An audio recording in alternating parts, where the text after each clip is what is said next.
اعوذ باللہ من الشیطان الرجیم، بسم اللہ الرحمن الرحیم۔ آج جس سورہ کا ہم ذکر کریں گے وہ ہے سورۃ الاخلاص۔ سورۃ الاخلاص قرآن پاک کی ایک عظیم الشان سورت ہے اور جس میں اللہ تعالیٰ کے واحد ہونے کا بیان ہے۔ قل اللہ احد اللہ الصمد لم یلد ولم یولد ولم یکن لہ کفوا احد۔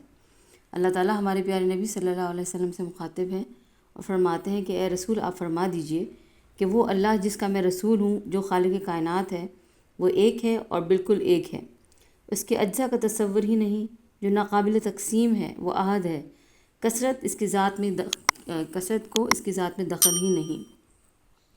اللہ کی صفت اولین صمد ہے، نہ اس کی کوئی اولاد ہے نہ وہ کسی کی اولاد ہے، نہ اس کے بیٹے بیٹیاں ہیں نہ والدین، اس کا وجود خود اس کی ذات ہے، اس کی ذات پاک کی نہ ابتدا ہے اور نہ انتہا، اور نہ اس کا کوئی مثل نہ مقابل، اور اس کا کوئی ہمسر نہیں۔ وہ بے مثل ہے، اس کے برابر کوئی نہیں، معلوم ہوا کہ جو وجود کے مقابل کوئی نہیں۔ اللہ ہی کا وجود نور ہے، وجود علم ہے، وجود جمال ہے، وجود کمال ہے، اور جو کچھ ہے وہ سب کچھ اللہ کا ہے اور اس کا وجود ایک کرشمہ ہے۔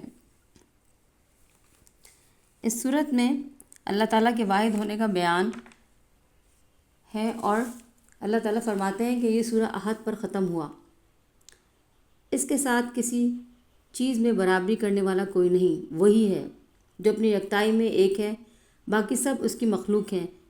شرک ظلم عظیم ہے، شرک سے بچنا ضروری ہے۔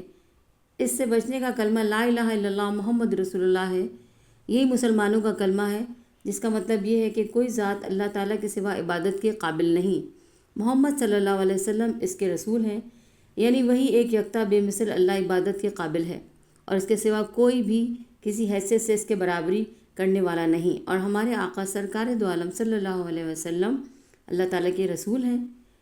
اور دراصل کلمہ کا یہی حصہ محمد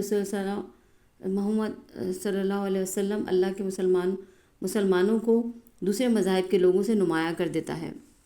دیکھو رسول سے اللہ کو پاؤ، جس کو حضور اکرم صلی اللہ علیہ وسلم نے فرمایا جس کی انہوں نے عبادت کی اسی کی ہم کو بھی عبادت کرنی ہے، اور ہر شرک سے نکل جاؤ۔ ہمارے پیارے نبی صلی اللہ علیہ وسلم فرما رہے ہیں، سرکار دو عالم صلی اللہ علیہ وسلم نے فرمایا کہ 3 بار قل اعوذ پڑھنا وہی اجر رکھتا ہے جو سارے قرآن کی تلاوت سے ملتا ہے۔ وہ صمد ہے، کسی کی رسائی اس تک نہیں اور اس کا کوئی ہمسر نہیں، سب اسی کے حکم سے پیدا ہوئے، سب کو اسی کی طرف جانا ہے۔ جب تم نے یہ مان لیا تو تم کو ماننا پڑے گا کہ اللہ کا رسول بھی لاجواب ہے اور وہ خاتم النبیین ہے۔ اور اللہ تعالیٰ فرما رہے ہیں کہ ہمارے پیارے نبی صلی اللہ علیہ وسلم کو اللہ تعالیٰ نے خاتم النبیین بنا کر بھیجا اور ہمیں اللہ کی عبادت کرنی ہے جو کہ ایک ہے۔ اس صورت میں اللہ کے واحد ہونے کا بیان ہے اور اس کو پڑھنے سے اجر اور ثواب بھی بہت ملتا ہے۔